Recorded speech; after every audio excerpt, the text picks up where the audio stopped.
At the time the Columbia Basin Project was conceived and built, its full recreation potential was not recognized. But the present value and future potential of recreation here is immeasurable. Within the project, there are 23 designated recreation areas that record a total of over 2 million recreation visits a year. Camping, boating, swimming, fishing, and hunting are favorite activities on project lands and lakes. Waterfowl and upland game bird hunting are popular activities, attracting thousands of hunters each year. And a variety of wildlife attracts bird watchers, photographers, and nature study groups. Lake Roosevelt has been designated the Cooley Dam National Recreation Area and is administered by the National Park Service.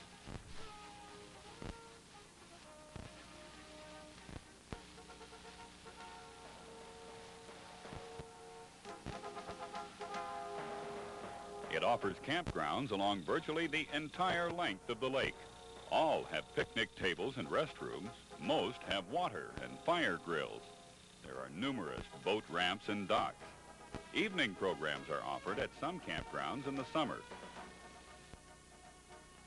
Here at Grand Coulee Dam, 500,000 visitors a year participate in a free self-guided tour open the year round except for a few holidays.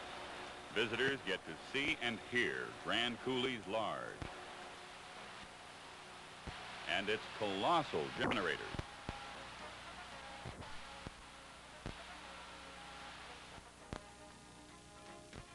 Over 1/3 of a million acres of federally owned lands and water areas are managed for public recreation and fish and wildlife purposes. And large blocks of land are set aside as wildlife refuges.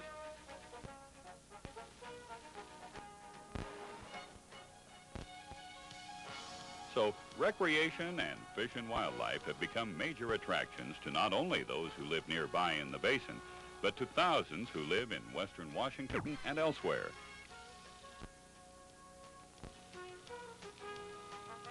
The Columbia Basin Project has always been a cooperative effort between the landowners and reclamation. Landowners in the project area worked throughout the latter part of the 1930s to organize irrigation districts as a prerequisite to the construction of irrigation works. By 1940, this effort had resulted in organization of 3 irrigation districts under laws of the state of Washington. The Quincy Columbia Basin Irrigation District is located in the northwestern part of the project. The East Columbia Basin Irrigation District is in the northeastern portion of the project, and the South Columbia Basin Irrigation District is located in the southern portion of the project area. These districts are self-governing, with their directors elected by secret ballot from among the water users.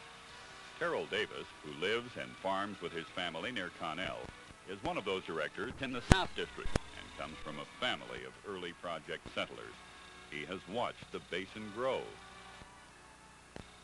My family moved to Connell in the early 40s. My uncle was working here at that time and married a local girl, and with her became a dry farmer and farmed 6 sections of land lying on each side of Highway 260, near where we're standing now. The 6 sections, which amount to approximately 4,000 acres, supported just their one family. In 1953, my parents moved to Connell, and then in 1957, the first year that Block 18 received water, we began farming. We farmed that year, grew peas and wheat and beans. In subsequent years, we began to grow sugar beets and potatoes and carrot seed and alfalfa and many other crops. Connell grew with the project, with the development of the basin. Connell, when we first came here, had about 600 people in the city. There was a grain elevator, and of course there were some stores, but there were no major employers other than farmers and a few businesses in town. By the 60s, Connell had a potato plant, and today there are several hundred people that work there. The population of the town has grown from the 600 to around 2,000. The farmers in the area have done well. The 6 sections, the 4,000 acres that I mentioned my uncle farming as a dry farmer now supports about 15 families.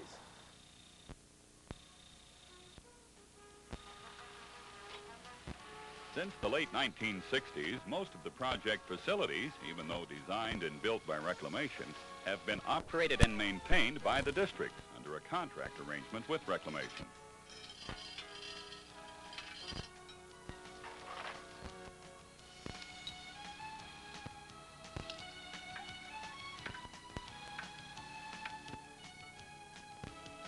The Grand Coulee Pumping Plant, Banks Lake, the main canal, and Potholes Reservoir are operated by Reclamation personnel. This is KQ-86 calling in clear. We have a pumping plant outage at Burke Pumping Plant. All cost for operation and maintenance of the irrigation facilities is paid for by the irrigators. Stimulated by the increase in agricultural development, the population of the project area has tripled during the past 30 years. New communities such as Othello, shown in this 1951 photo, and as it is today, have been established, and existing towns have grown. In that 30 years, the basin has grown from a mostly hostile environment to one that is sought after by many. It still averages only about 25 people per square mile. It's that country life that continues to attract and hold many young couples like Russ and Kathy Faw, who, with their 4 children, live and farm near Quincy. We like living out in the country. We wanted our children to be raised in the country, and we just feel that this is where we want to be. We were raised on family farms and enjoyed that atmosphere and the opportunities there, and always felt that that's where we wanted our kids to be raised. And we had the opportunity to establish here on the family farm, so we took that. Brad Bierlink and his family were attracted back to the basin after he was raised here and lived for a time in western Washington. My family and I moved here from Seattle in 1981, the year after the mountain blew, and basically for 2 reasons. My father was thinking of retiring, and we wanted to get back on the farm since my wife was also from the farm. As far as financially goes, it was a bad decision. We bought ground at the peak of the land values in '81, but as far as lifestyle, we wouldn't have it any other way. Excellent crop production and good transportation systems have prompted the growth of agricultural facilities, providing employment for several thousand people.